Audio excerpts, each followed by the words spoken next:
2017, 50 years after the riots in Detroit, and racism is still alive and brewing. From immigrant families leaving in fear of being deported to blatant discrimination of Jewish, Latino, and African-American people. In tonight's Detroit 2020 report, looking back to look forward, Carolyn Clifford shows us how unlikely groups are joining forces in harmony instead of hate. Carolyn? Certainly good to see, for sure. In 1967, some described what happened here as a race riot. Well, fast forward 5 decades later, and it seems tolerance for people who are different is still not where it should be. Who can forget the images of Detroit in the middle of an uprising in July of 1967?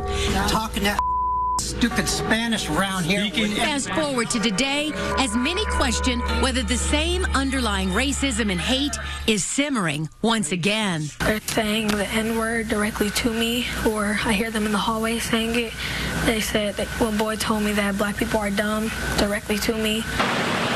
Morgan Howe is a 7th grader at Berkshire Middle School in Birmingham, and her pain runs deep. Kennedy Banks attends the same school. She says kids try to pass hurtful comments off as jokes. When has my race and my ethnicity ever been a joke? Like, you've never been through the things that we have been through. You don't have to be afraid. Kennedy and Morgan say they both reached out to teachers, counselors, and administrators. No, they're not helping at all. Nothing has changed.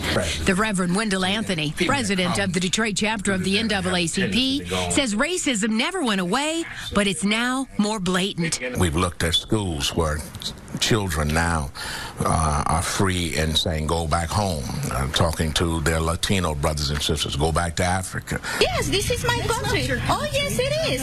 Oh, yes, it is. And many fear this newfound freedom to express hate is spreading. There were swastikas on locker, on a desk. Nessa Feller lives in Birmingham. Her children attend Derby Middle School. But the children have a lot of anxiety. We've heard students talking about they don't want to be Jewish anymore. They feel uncomfortable. It's not, they kind of worry whether it's safe. Heidi Budai is with the Anti-Defamation League. She says she gets daily calls about disturbing incidents. If they're Asian, chinks go back to China. Terrible things.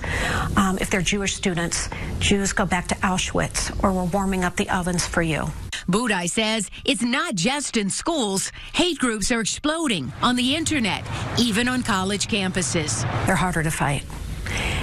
In many ways, hate all over is harder to fight today. But people are fighting. Unlikely groups are joining forces. Jewish and Arab communities are doing workshops in schools to teach young people hateful behavior is wrong. No hate! The NAACP is also battling for groups it feels are under attack. They've protested against the travel ban on Muslims right alongside the Arab Civil Rights League. We don't need to go back. We need to go forward. The answer is that every single person watching this has a responsibility to stand up to hate wherever it happens.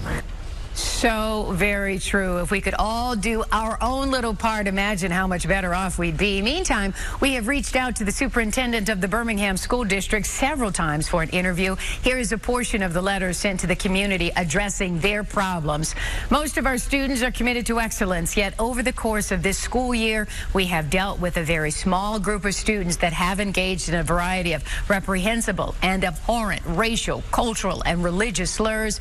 We will aggressively pursue disciplinary action. We have posted the full letter on our website at WXYZ.com for you to look at, but we all need to start talking at home to our parents and doing our part in schools to make sure this type of thing doesn't happen, because our kids are affected by it. But they're so young. The young people, and they're in a different day and age. It's a shame to see it repeat itself. Especially 50 years later, we should be much further along, but hopefully stories like this are bringing light to it and talking about it, we can make a difference. All right, Carolyn, thank you. All right. Thank you, Carolyn.